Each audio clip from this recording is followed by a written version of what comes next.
Welcome back to the Magic of Strategy. I am your host, Karen Hewitt. I'm CEO of Blossom to Success Incorporated and your go to social media strategist. This is the podcast where we strip away the guesswork and show you how to build a business with confidence, clarity, and of course, strategy. Now, let's be real. Most small business owners, network marketers, speakers, we start off with a solid strategy.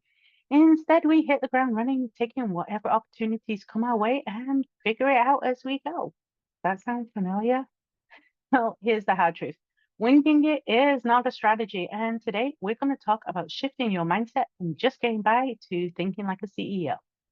Because when you make that shift, everything, and I mean everything in your business changes. You stop reacting and you start leading. So grab that notebook. Let's be real, your notes app. And let's talk about how to develop a strategy mindset that will take your business to the next level. All right, so we're going to start by breaking it down. What do I mean by a strategy mindset? A strategy mindset means you stop working in your business and start working on your business. Let me repeat that. You're going to stop working in your business and work on your business. It's about thinking ahead, making intentional decisions, and knowing your next move before you even need to make it. Here's what typically happens with entrepreneurs, network marketers, and small business owners. And I know I've done it. I've been there. I get it. I was there for so long. You spend so much time putting out fires that you do not have time to plan ahead. You get stuck in those day-to-day tasks. You're responding to messages, fulfilling orders, creating content, and you don't step back to see the bigger picture. And you say yes to everything because you do not have clear goals. But CEOs don't operate like that. They have vision, plan, and they don't waste time on things that don't align with their goals. So I want you to ask yourself a question. And I'll pause after this question because I want you to really let it sink in.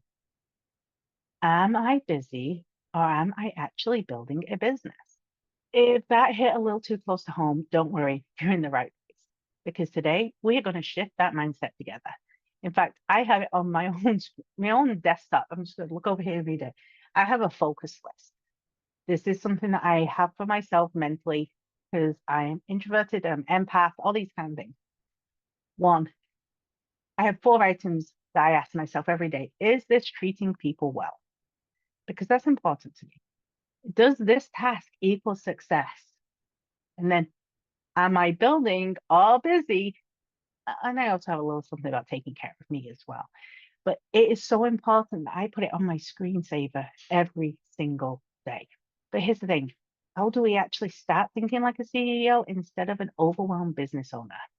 I'm going to give you 5 key shifts that you need to make. 1, the big picture thinking. You need to stop making decisions for today. Ask yourself, where do I want my business to be in 6 months, a year? Will this decision move me closer to my long-term vision? 2, you've got to make confident decisions. CEOs don't overthink everything. They make decisions based on data and experience, not emotions. If you're stuck in analysis paralysis, set a time limit for those decisions. And I want you to use data, not just gut feelings. Your gut can give you a lot of direction, but when you're talking about growing your business, look at the data, look if you're supported, look, seeing what's going on. And if you're not tracking what's working in your business, you're just guessing. So for example, network marketer, which posts are actually bringing leads? Small business owners, what products are your best sellers? Speakers, what topic is getting the most engagement? Use that data that you have to make smarter moves. I want you to think proactive rather than reactive thinking. Most small business owners are constantly reacting. Client issues, algorithm changes, last minute launches. CEOs, we anticipate challenges and we plan ahead. What's your plan B if something doesn't go as expected? Do you have a plan B in space? Now, a plan B, I want to make this clear as well, because a plan B isn't like, well, if this all fails, I'm going to do this instead. A plan B is, well, if this project doesn't work, this is the data I'm going to analyze, and this is how I'm going to make the changes. It's not just I'm throwing 10 pieces of spaghetti at the wall and seeing which ones stick. And I want you to surround yourself with strategy-focused people. If you're always with people who are going with the flow, it's easy to get stuck. Find yourself a mentor, join a mastermind, surround yourself with people who challenge you to think bigger. You cannot scale a business with a small mindset. So ask yourself, am I playing small or am I thinking like a CEO? All right. Now, so you know what a strategy mindset looks like. We're going to put it into action.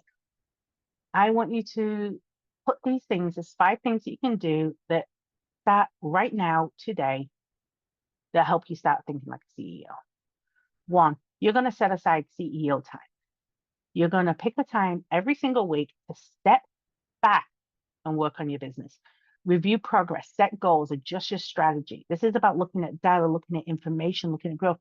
Are you connected for analytics?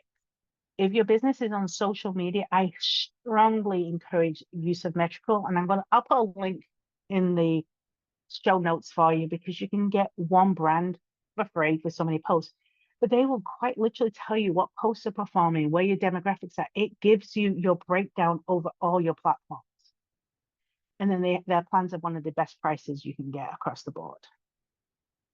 I want you to set quarterly business goals. We're not just going, well, in 2025, but no, you're going to set priority. You're going to set goals for a quarter. And you're going to set priorities for your next 90 days. I want you to pick 3 of them. Get specific.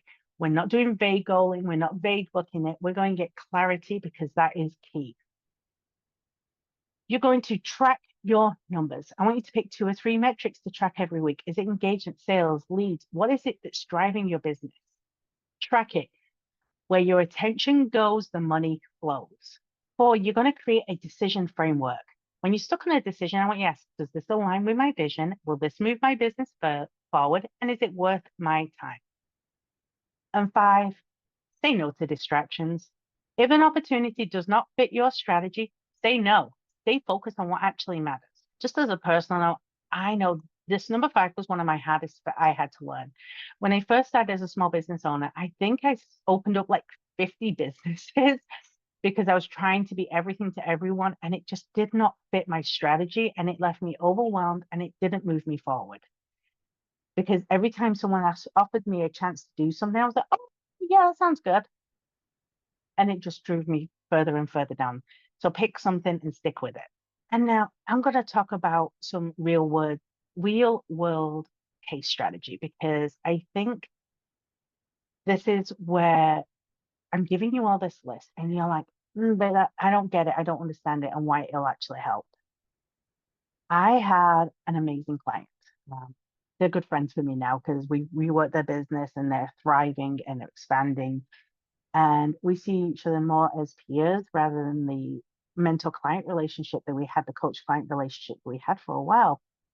And they really used to struggle because they were constantly overwhelmed. They felt like they were getting up at like 5 a.m. and they weren't going to bed till 1 o'clock. They were stressed. They were losing sleep. They weren't eating. Their health was under fire. It was just everything because they were quite literally trying to take on everything in their business to hope for results. If someone said to them, oh, have you tried this way of recruiting? They were in network marketing, okay? They still are, but they're top of the company now. And they would be like, oh, well, this is supposed to work for recruits. So then they'd make 20 posts about recruiting that, and none of them were hit because none of them aligned with who they were. Then they'd get frustrated and say, well, now I need to try this, and now I need to try this, and this isn't working, so I need to try this, and I need to try. And they were trying a different system. I would say probably every 5 to 7 days, it was constantly evolving. So one of the first things we did, we sat down and we got very clear on their vision. We got clear on how much time they wanted to input into the business, how they wanted to work the business, what kind of content they enjoyed making, what kind of leadership training they enjoyed doing, what they needed to, parcel out to somebody else, what systems go. And now one of the last conversations we had were, well, how can AI take some more off their plate? It was quite cool. We set some really strategic goals and we tracked their progress. And guess what? Everything changed because we got crystal clear on what it was that was important to them and how they would do it. So here's the thing. This isn't magic. I know it's saying the magic of strategy. It's not magic. It's strategy. And if they can do it, guess what? You can too. Now, all right, my loves, that's a wrap on today's episode of The Magic of Strategy. And if this episode resonated with you, I want you to take action today. No excuses. Don't be, oh, I'll do it tomorrow when I get, no. Set aside 30 minutes to plan out your next 90 days. Start small, but start strategically. And if you loved this episode, hit that subscribe button, leave a review, and share it with a business bestie who needs to hear it. And don't forget to connect with me on social medias at Blossom to Success for more strategy tips and resources. Next time, we're going to talk about the strategy roadmap and we're going to craft a business plan that works, and you don't want to miss it.